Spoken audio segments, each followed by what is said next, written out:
Halo teman-teman, Rener Budiarto, welcome back to my channel. Teman-teman, kali ini saya mau sharing film bagus, judulnya Billionaires Boys Club.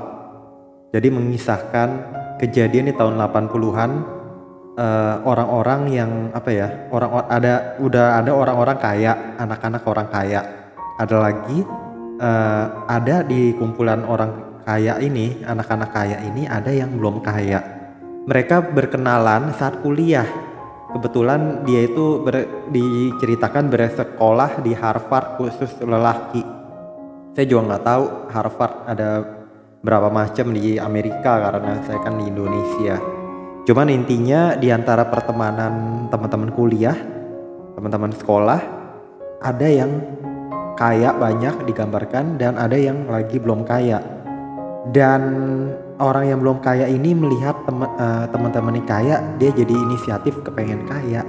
Jadi bagus teman-teman kalau kita ya berteman dengan orang-orang yang ya bukan kita bilang kaya ya, positif pokoknya. Positif itu ya salah satunya kaya, maju, ya nggak negatif gitu, nggak jelek. Jadi maksudnya kita berteman dengan orang-orang yang bisa maju, yang maju gitu, gambaran gitu. Itu seharusnya demikian. Namun caranya ini mungkin mau cepat. Dan di lingkungan orang kaya itu ada juga orang-orang yang licik. Jadi orang yang sudah punya ilmu-ilmu ekonomi dan punya rencana-rencana untuk ngambil uang lagi dari orang lain. Salah satunya di antara kumpulan itu ada orang yang kan udah diskusi banyak mau bikin bisnis apa nih yang lagi laku. Misalnya penjualan mobil dari Jerman gitu di tahun 80-an, masih awal-awal kan mobil-mobil mewah mulai bermunculan. Butuh modal. Oh iya, saya masukin cek sekian, saya minta saham sekian, saya minta pokoknya ini modal saya, silahkan hubungi manajer bank gitu. Nah ternyata manajer bank yang di itu juga nggak ngaku bahwa uang itu nggak ada, tapi dia mau membantu si kliennya itu dalam rangka untuk menaikkan pamor bank di lingkungan orang-orang kaya. Jadi semuanya ada pamrihnya. Saya juga nggak tahu sistem kerjanya gimana, itu bisa dituntut gak tuh kayak gitu. Jadi ketika uangnya mau ditarik, ini kan uangnya di atas kertas semua kan, di atas cek kayak gitu. Cuman uang realnya mana? Seperti itu. Dan walaupun cek dikeluarkan, ada lagi yang itu uang belum bisa dikeluarkan langsung karena harus ada otorisasi dari yang, jika uangnya ada dari pihak bank juga, diwakili oleh manajer bank yang menangani itu. Berarti ini bisa bohong-bohongan dong, bisa di atas kertas saja seperti saya ucapkan tadi. Kemudian ada orang lagi misal dari suatu negara, misal dari Iran gitu, ada yang ini oknum ya, maksudnya nggak semua gitu.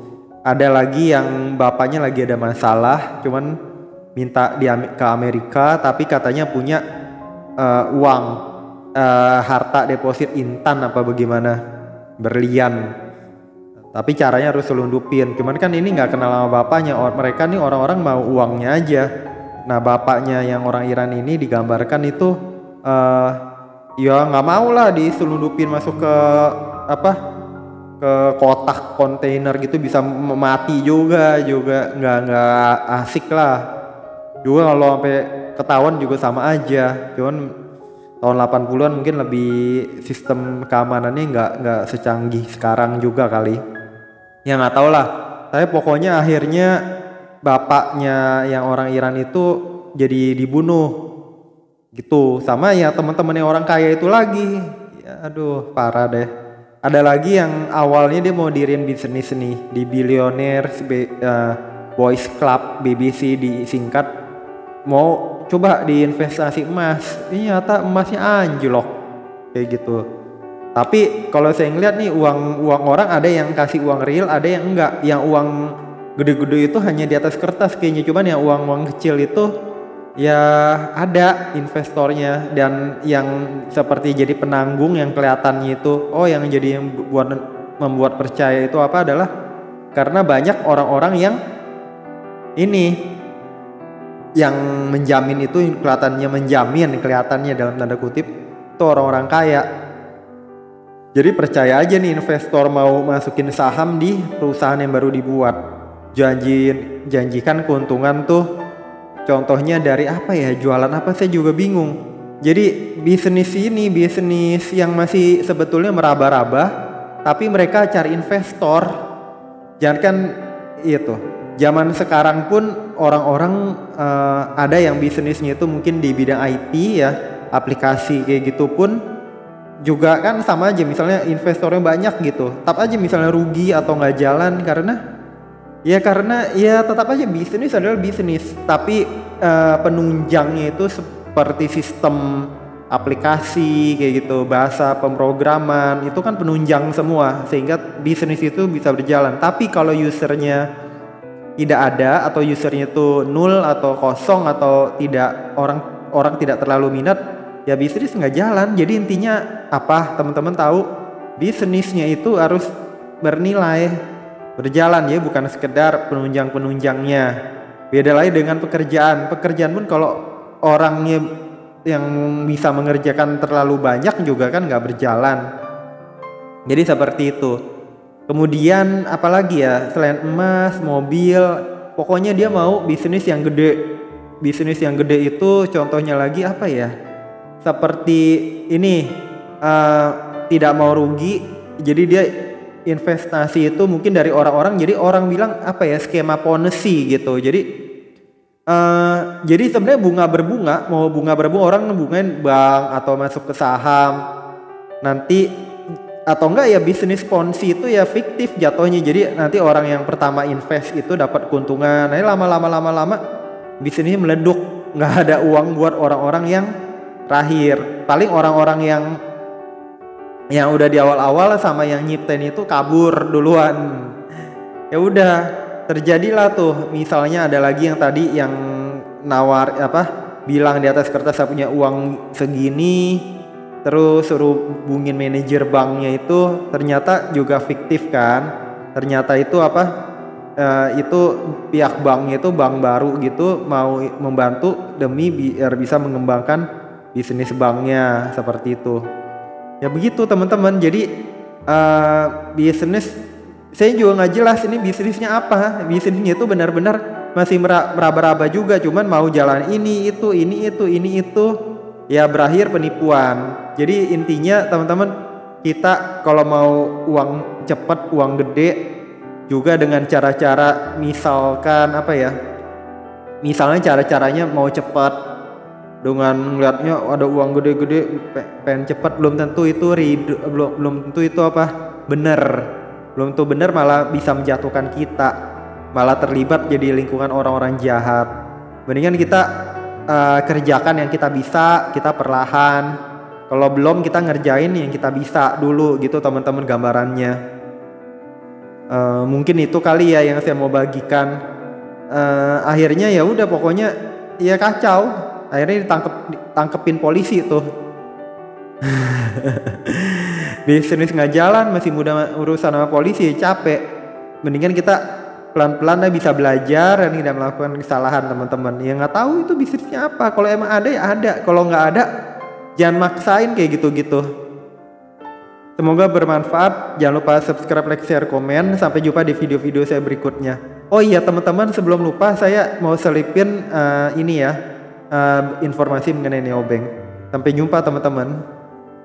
Teman-teman, Reiner Budiarto, welcome back to my channel. Teman-teman, saya mau bahas mengenai neobank dalam rangka Ramadan, bulan Ramadan, Lebaran 2023, periode 22 Maret sampai 1 Mei 2023. Neobank menyelenggarakan program ini, bulan Ramadan cuannya ekstra.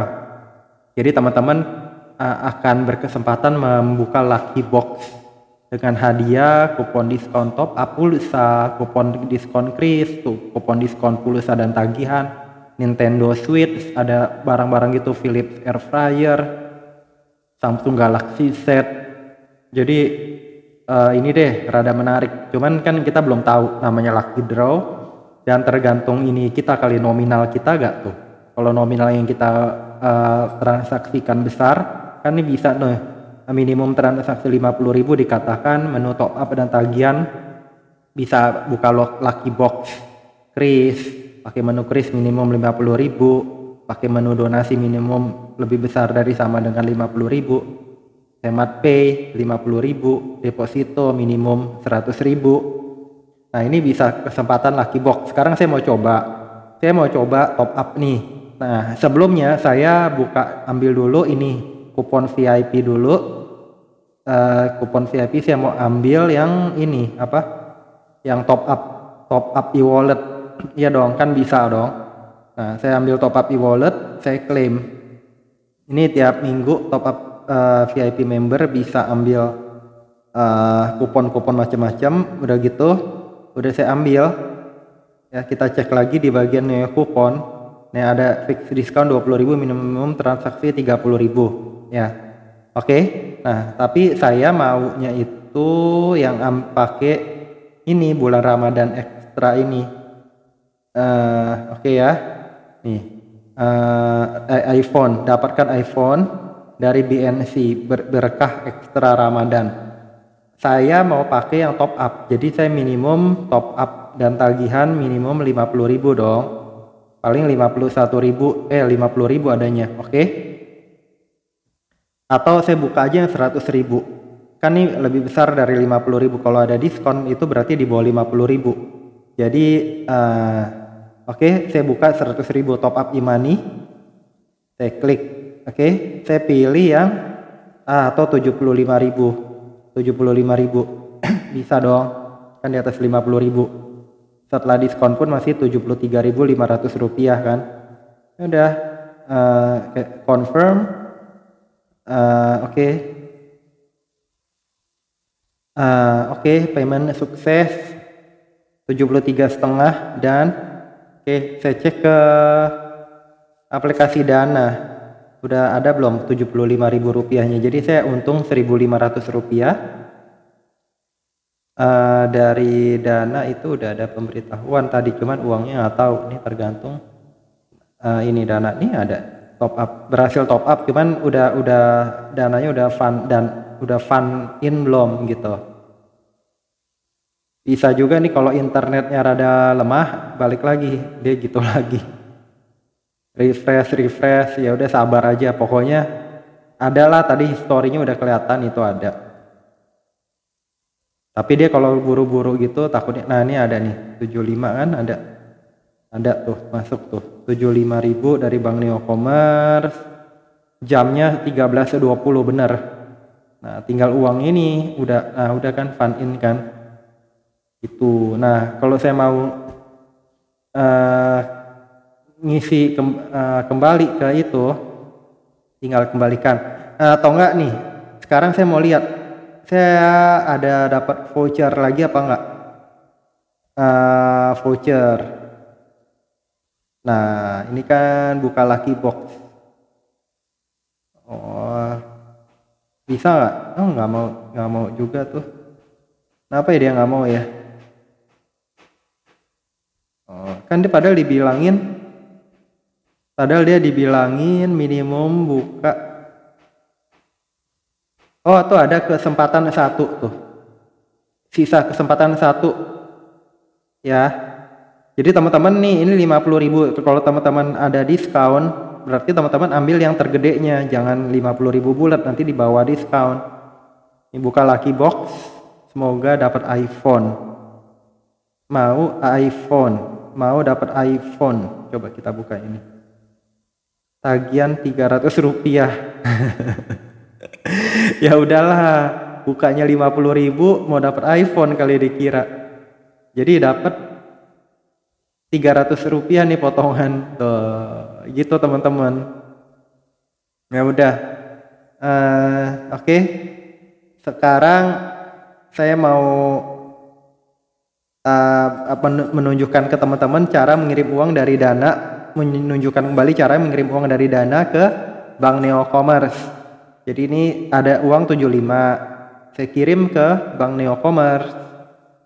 Gitu. Ya udah masukin dan continue. Nah, ini uang harusnya masuk nih. Pay. Simple kan teman-teman? Gitu. Ya. Tuh, udah berhasil. Kita tinggal lihat di ini udah masuk belum uangnya. Udah. Nah, history kita cek. Ada masuk 75. Itu teman-teman caranya. Oke. Kita bisa ngeliat-liat. Semoga bermanfaat yang saya bagikan. Teman-teman jangan lupa subscribe, like, share, komen. Yuk coba berkah ekstra Ramadan dari Bank BNC. Bye-bye teman-teman. Jangan lupa subscribe, like, share, komen. Sampai jumpa di video-video saya berikutnya.